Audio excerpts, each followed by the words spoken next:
الحمد لله وكفى وسلام على عباده الذين اصطفى أما بعد.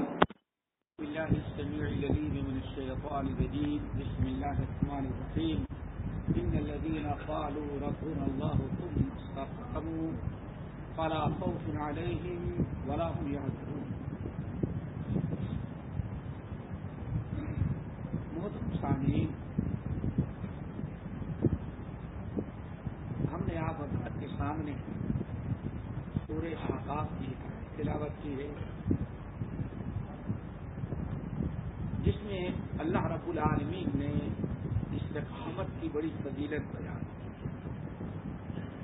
ان الذین قالوا ربنا اللہ ثم استقاموا، یقیناً جو لوگ ایمان لائے اپنے آپ کو مسلمان کرتے ہیں، ثم استقاموا پھر اسی پر ڈٹے رہتے ہیں، استقامت اختیار کرتے ہیں، تو فلا خوف علیہم، اللہ نے فرمایا ان کے اوپر نہ کوئی خوف ہوگا، ولا هم يحزنون، اور نہ انہیں کوئی غم ہوگا. اولئک اصحاب الجنت، یہ جنت والے لوگ ہیں. ان کو جنت کیوں ملی ہے؟ جزاء بما كانوا يعملون، جنت ان کو اس عمل کے بدلے میں ملی ہے جو دنیا میں کیا ہے. یہ اللہ رب العالمین نے تین بشارتیں استقامت والوں کے لیے. نمبر 1، ان کو کوئی خوف نہیں. نمبر 2، ان کو کوئی غم نہیں. نمبر 3، یہ اصحاب الجنہ ہیں، ہمیشہ جنت میں رہیں گے. اور ان کو یہ بھی بتایا گیا کہ ان کو جنت کیوں ملی ہے، جزاء بما كانوا يعملون، یہ پچھلی زندگی میں، دنیا کی زندگی میں جو عمل کیا کرتے تھے اس عمل کی برکت سے نہیں جنت. سب سے پہلی چیز، پہلی بشارت جو دی گئی، فلا خوف علیہم، ان پر کوئی خوف نہیں. خوف کا مطلب یہ ہوتا ہے، خوف کہتے ہیں انسان کو کسی چیز کا مستقبل سے تعلق ہوتا ہے. سامنے مستقبل میں کسی چیز کا خوف و ڈر ہو. کل کچھ بھی ہوا، اس کا خوف ختم ہو گیا. کیا جو ہونا تو وہی ہو گیا، ختم. خوف کس کا ہوتا ہے؟ مستقبل. مستقبل میں انہیں کوئی خوف نہیں. نمبر 2، ولا هم يحزنون، ان کو کوئی غم اور پریشانی بھی نہیں ہوگی. غم اور پریشانی کا تعلق کس سے ہوتا ہے؟ غم ہوتا ہے پچھلی گزری ہوئی چیز کا. کیا بتائیں، کاش ایک مرتبہ پھر جوان ہو جاتے. کیا خیال ہے؟ ایک ایسی چیز جو سب کو تمنا ہوگی. عربی کا ہے اللہ الشباب یعود. کیا بتائیں، ایک ہی تمنا ہے کہ جوانی پھر واپس آ جائے. بس دیکھیے، مستقبل کا ڈر نہیں، پچھلی گزرے ہوئے زمانے کا. انسان یہاں بیٹھا ہے، کتنے لوگ ایسے سوچو، کیا بتائیں فلاں چیز یا فلاں کورس اور کر لیے ہوتے تو بڑا اچھا ہوتا، بہت خیر ہوتی. ہاں دیکھیں تو کیا مطلب ہوا، یہ بشارت دی جاتی ہے موت کے وقت. موت کے وقت تتنزل علیہم الملائکہ اللہ تخافوا ولا تحزنوا، موت کے وقت ان کو کہا جاتا ہے کہ تم کوئی خوف نہ کرو. کیا مطلب ہے کہ جتنی یہاں سب تمہاری چیزیں چھوٹ رہی ہیں، یا جتنے ہمیں لگاتار فرشتے اترتے رہتے ہیں، لگاتار فرشتے اتر رہے ہیں، اور بالکل جب ملک الموت آتے ہیں روح قبضہ کرنے کے لیے تو یہ بشارت ہوتی ہے اللہ تخافوا، خوف نہ کرو. کیا مطلب ہے، جہاں ہم تم کو لے چل رہے ہیں وہاں کا کوئی خوف تمہارے دل میں نہیں ہونا چاہیے. کیوں؟ نحن اولیاؤکم، ہم تمہارے کوئی خوف نہیں. اور اسی پر بشارت سنا دی جاتی ہے کہ پرواہ نہ کرو، جتنی چیزیں تم چھوڑ کے چل رہے ہو اس سے اچھی چیزیں تمہارے انتظار میں. تو موت کے وقت مرنے والے کو کوئی خوف دل میں نہیں رہتا. نمبر 2 غم. غم کا مطلب کہ جتنی چیزیں تم چھوڑ کر کے جا رہے ہو ان کا کوئی ٹینشن تم نہ لو. سمجھئے نا؟ نہ چھوڑنے کا غم، نہ جہاں ہم جا رہے ہیں وہاں کا کوئی خوف اور ڈر.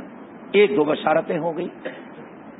پھر اللہ نے فرمایا اولئک اصحاب الجنہ، یہ جنت والے بشارت. وابشروا بالجنۃ التي كنتم توعدون، اور تمہیں اس جنت کی بشارت دی جا رہی جس کا تم سے وعدہ کیا جا رہا. یہ سورہ احقاف کی آیت نمبر 13 اور 14 میں یہ 3 بشارتیں موجود ہیں.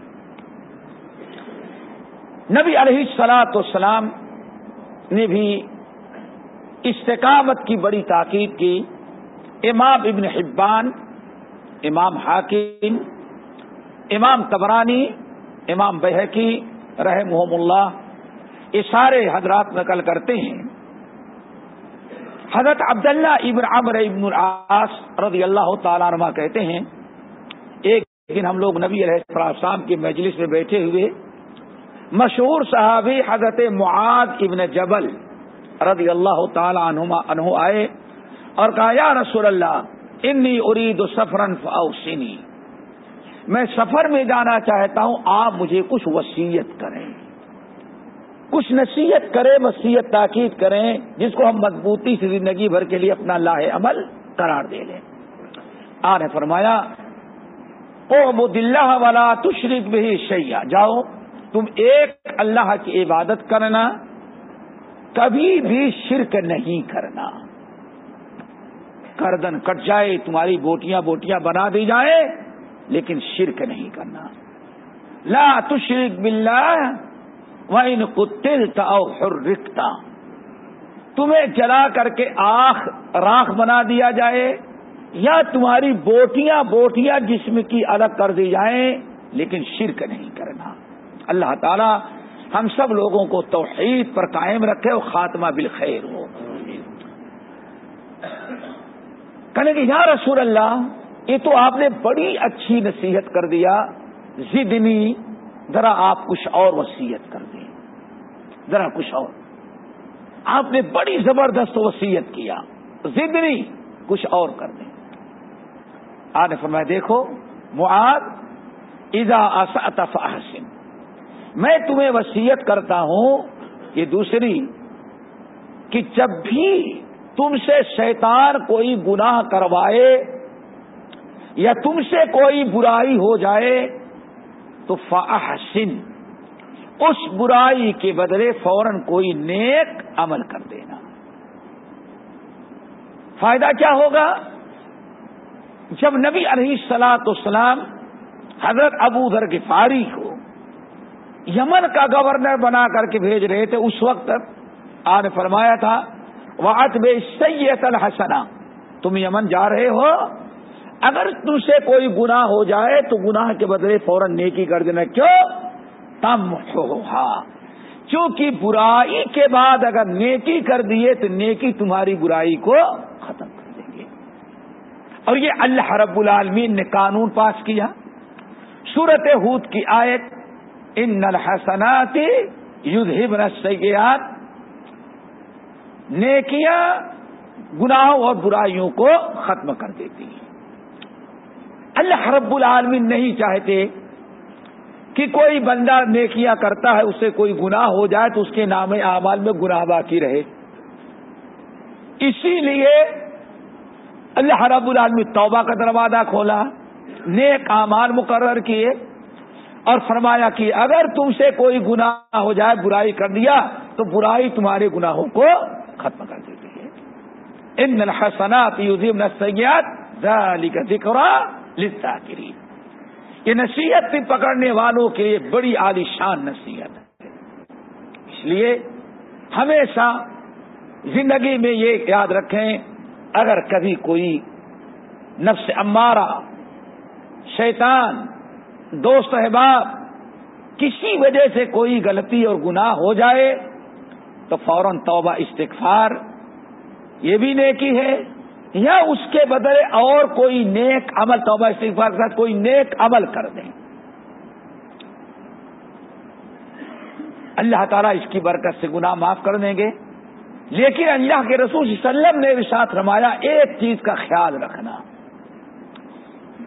ہمیشہ السر بالسر والعلانیۃ بالعلانیہ، برائی اگر تم سے ہو گئی اس کے بدلے نیکی کرنا تو ایک چیز کا خیال رکھنا، وہ یہ ہے اگر برائی تم سے پوشیدہ ہوئی، کسی کو پتا نہیں، صرف تم جانتے ہو، تمہارا رب جانتا ہے، تو اس کے کفارے میں نیک عمل بھی کرنا، تو وہ بھی پوشیدہ کرنا، مسجد میں اعلان کر کے نہیں مجھ سے فلاں گناہ ہو اسے میں کام کر رہا ہوں، نہیں، اللہ نے پردہ ڈالا ہے تو پردہ باقی رکھو، السر بالسر والعلانیۃ بالعلانیہ، اور اگر شیطان نے گناہ اور برائی علانیہ طور پر کرا دیا، تمہارا گناہ لوگوں کے سامنے سامنے ظاہر ہو گیا، تو اللہ رسول نے فرمایا اس گناہ کے بدلے کوئی نیک عمل بھی کرنا تو علانیہ طور پر کرنا، ظاہر کر کے کرنا، تاکہ لوگوں کو پتا چل جائے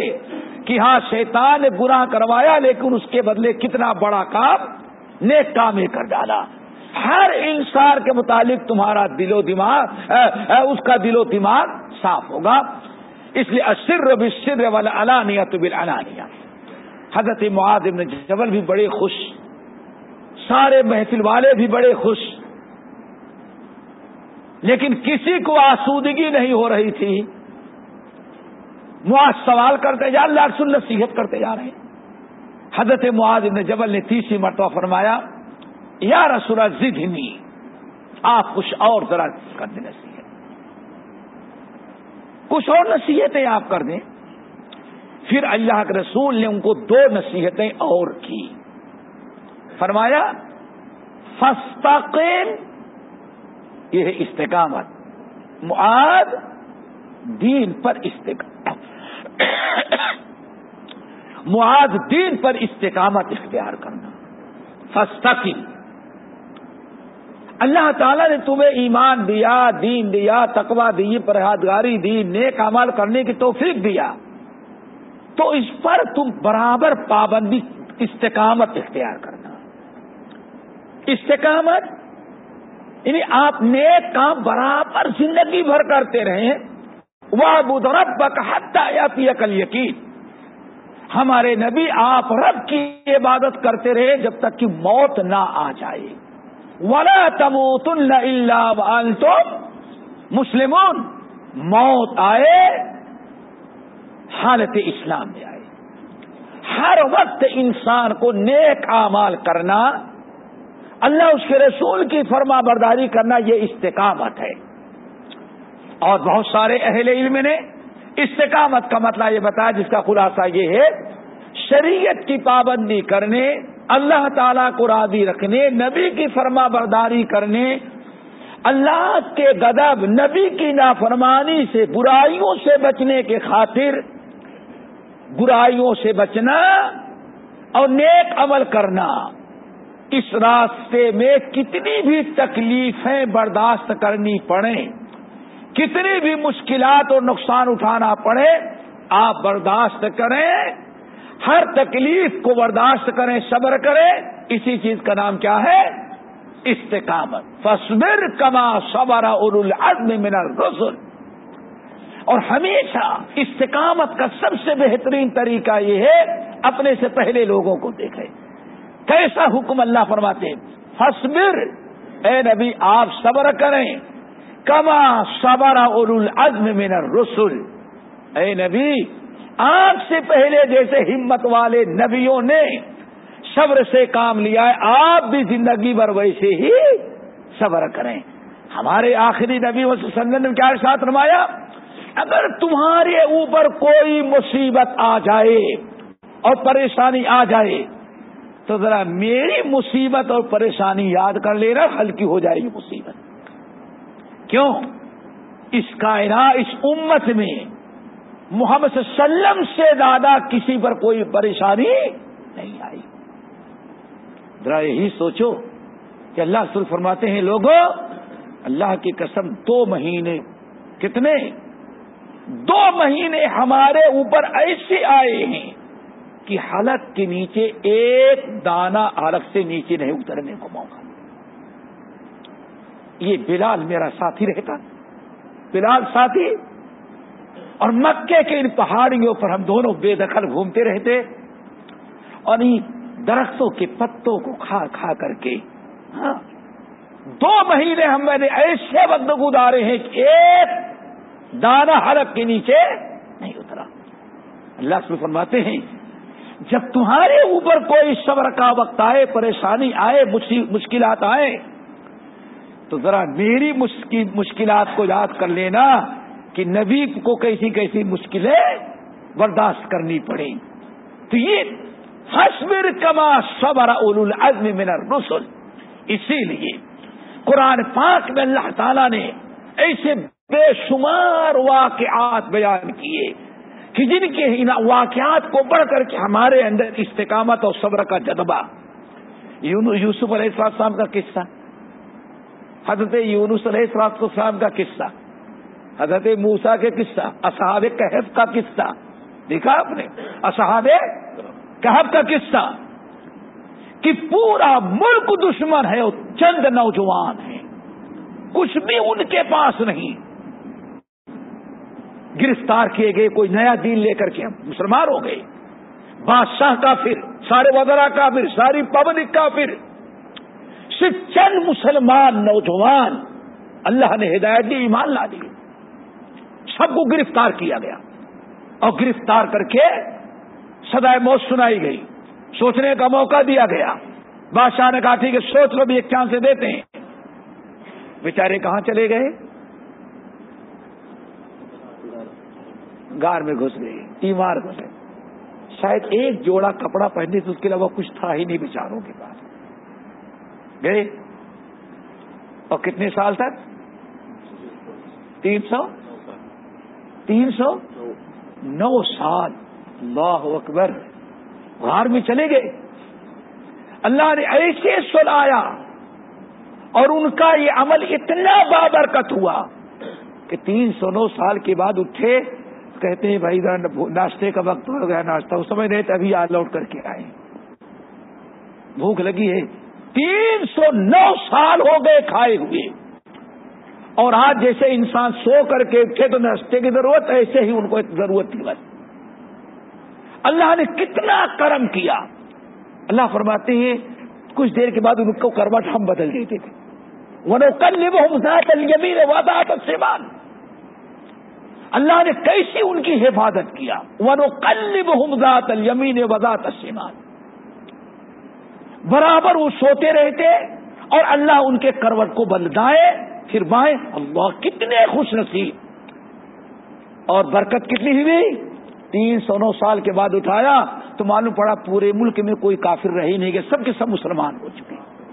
انسان اصحاب الاخدود کا واقعہ, والسماء ذات البروج واليوم الموعود وشاہد ومشہود قتل اصحاب الاخدود.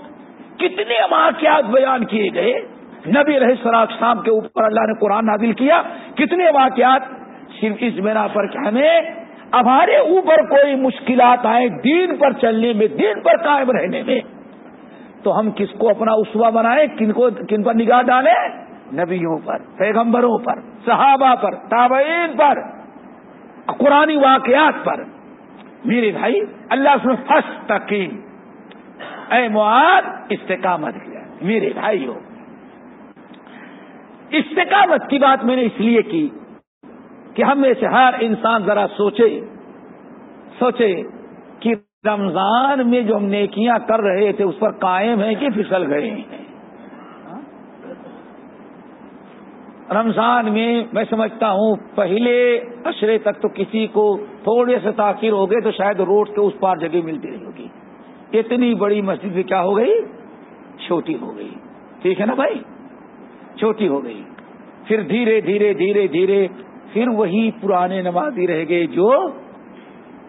اب ذرا سوچو, انسان ساری کامیابی ثم استقاموا فلا خوف علیہم ولا هم يحزنون.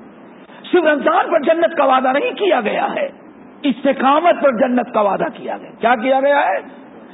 الا الذين قالوا ربنا ثم جزاء بما كانوا يعملون. ان استقامت والوں کو جنت اس لیے دی جا رہی ہے کہ یہ زندگی میں عمل کرنے والے تھے. تو میرے بھائیو، استقامت کی بڑی ضرورت ہے اس زمانے میں. وقتی طور پر بہت سارے آدمی مسلمان بن جاتے ہیں. معاملہ یہ کہ سال کے 12 مہینے زندگی کے ہر لمحے کتنے لوگ اسلام پر قائم ہیں، کتنے لوگ مسلمان بن کر کے زندگی گزارتے ہیں. اس کی ضرورت ہے آج میرے بھائی. بات ہو گئی استقامت کی. اللہ سنے چوتھی نصیحت کی، وَلْتُحْسِنْ خُلْقَكَ. اے معاذ، اپنے اخلاق کو ذرا اچھا رکھنا. اللہ اکبر. ساری نیکیوں کے بعد اگر ساری نیکیاں آپ کو باقی رکھنا ہے کہ یہ نیکیاں آپ کے فائدے میں ہوں، آپ کو فائدہ پہنچائے، تو اس کے لیے ایک شرط کیا ہے میرے بھائیو؟ اچھے اخلاق. اسی لیے اللہ کے رسول نے ایک حدیث کے اندر ارشاد فرمایا، بڑی طویل حدیث ہے، اس کے ایک حصہ آپ نے فرمایا، دیکھو بد اخلاقی انسان کے اعمال کو ویسے برباد کر دیتی ہے جیسے شہد کو سرکہ جانتے ہو نا، سرکہ سے کھٹی چیز میرے خیال میں کوئی نہیں ہوگی، اور شہد سے زیادہ. شہد میں کتنے فائدے ہیں، قرآن نے بیان کیا، حدیث نے بیان کیا. آج ممکن ہے کہ سینکڑوں دوائیں سائنسداں ایجاد کرتے ہیں تو بغیر شہد کے کام نہیں چلتا. شہد کو اس میں کیا کرنا پڑتا ہے؟ من اللہ. اتنی فائدے والی چیز جس کا فائدہ اللہ نے قرآن بیان کیا، نبی نے تسلیم کیا، سائنسدانوں نے تقسیم کیا. اللہ رسول نے فرمایا لیکن اتنے فائدے مند چیز پر اگر سرکہ ڈال دو تو سارا فائدہ ختم. کتنی پیاری مثال دی جو ہر آدمی کے سمجھ میں آ جائے. جیسے شہد کو سرکہ برباد کر دیتا ہے، ایسے ہی انسان کتنے بھی نیک اعمال کر ڈالیں، اخلاق درست نہیں تو اس کی بد اخلاقی اس کے سارے اعمال کو برباد کر دیتی ہے. اللہ تعالیٰ سے دعا کرو ہمیں ان چاروں باتوں کو عمل کرنے کی توفیق نصیب فرمائے. شرک سے بچنا. نمبر 2، اگر شیطان کبھی گناہ کروا دے تو اس کے بدلے نیکیاں کرنا. نمبر 3، استقامت. روزانہ اہدنا الصراط استقامت کی دعا مانگتے ہیں لیکن استقامت اختیار کرنے کے لیے ہم تیار نہیں ہوتے. نمبر 4، وَلْتُحْسِنْ خُلْقَكَ، اچھے اخلاق. اللہ تعالی ہم سب کو عمل کرنے کی توفیق نصیب فرمائے. باقی انشاءاللہ اگلے ہفتے اقول قولی ھذا واستغفر اللہ من کل ذنب واتوب الیہ. سبحانک اللہم وبحمدک، اشہد ان لا الہ الا انت، استغفرک واتوب الیک.